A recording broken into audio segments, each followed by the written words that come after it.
Bukod sa tuanay, restaurant, resort kag pastry shop owners kag mga chefs pa lang sa Negros ang napatilaw sang cheese nga himo halin sa cow's milk sa mga mangunguma sa Negros. Subong mag-go national na sila. Natala na nga magpadulong sa Metro Manila ining Australian couple nga si Ian kag Christina McKay para daloon ditong ilagin himo nga mga cheese.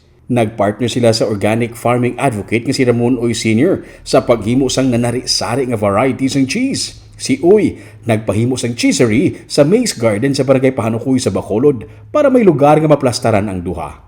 Nag-train sila sang locals para maghimo sang cheese.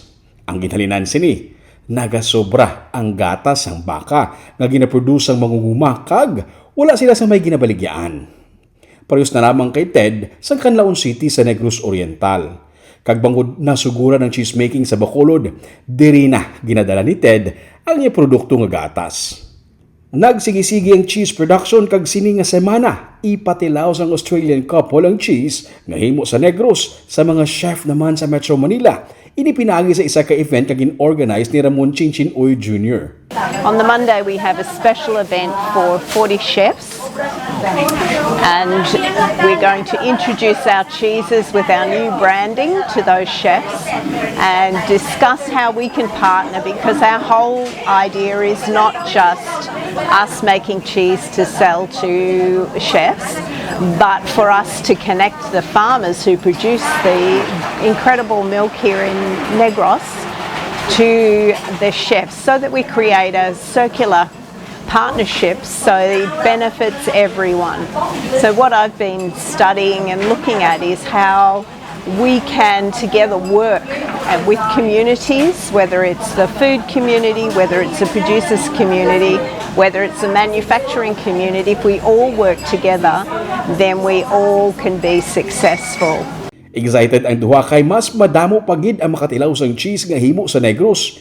Pila Manila ka semana nga ginpreparahan ang event para madala sa Metro Manila ang made in Negros nga cheese halin sa gatas nga ginaproduce sang aton local farmers. We have about 60 kilos of cheese that we're taking up to Manila this week for those two events, and so that's a credit to the team that we have at Wild Pastures that have been trained, not even 12 months ago.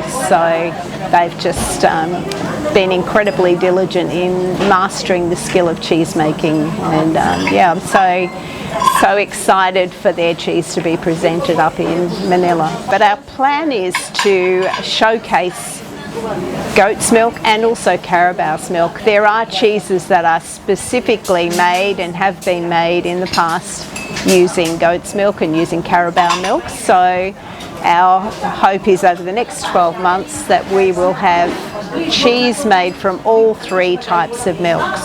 So that's pretty exciting too. I don't know of any other cheesemaker that's actually doing that, producing cheese from all three animals' milks. Personal nila nga ginbisita ang farmers sa Negros Oriental para makita ang sitwasyon dito. Ginhaylo nila ang mga mangunguma nga magproduce man sang gatas sang Carabao kag sang kanding. Ang goat's milk ang ginsugura nila nga duha sa iya nga partner nga si Ian. Gani, may gusto sila buligan nga mangunguma dito nga magproduce ang goat's milk nga sila man mismo mabakal para himuon nga cheese. So we went to the farm and we discovered that there were a few goats there, and goats was how Ian and I started in the dairy industry down in Mindanao. We invested in the farmers down there and in building up a great goat dairy, and so it's always been in our heart to potentially have some goats as well. So we found farmers there that had a few goats.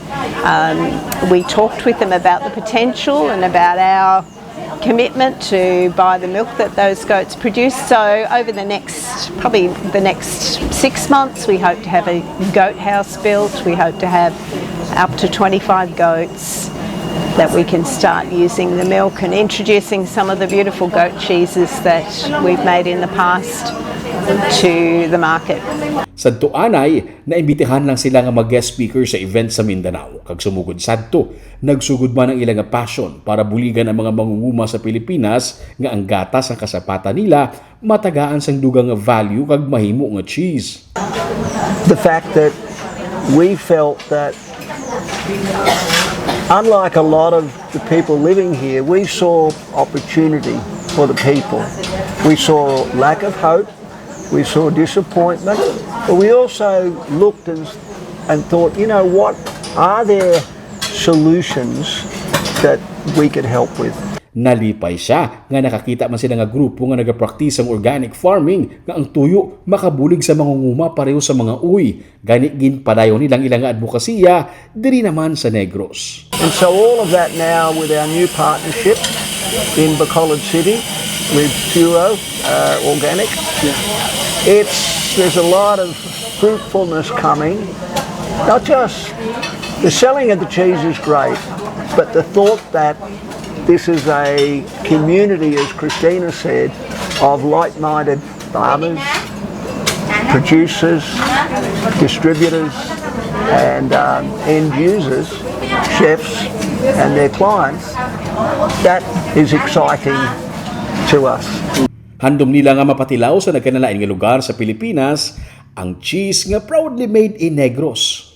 That we can take this product to chefs and I believe from this, you know, have a new product that's developed in Negros that is of world-class standard that can go right over the Philippines, you know, because that then it helps the cheesemakers, it helps the farmers, and it's also great for the chefs to have consistency of products that maybe they haven't been able to have. So they can innovate and explore and develop new things for the culinary scene in this nation. So yeah, it's very exciting. Nagalaom sila nga magsigi-sigi pa inikag hindi lang mangunguma ang ilang mabuligan kundi pating yara sa batag sang culinary kay may quality cheese na sila nga magamit sa ilang pagluto. Panugod pa lang ini. Gusto nila mas madamo pagid nga mga mangunguma ang mabuligan para padayon ang paghimo sang world-class nga cheese nga made in Negros.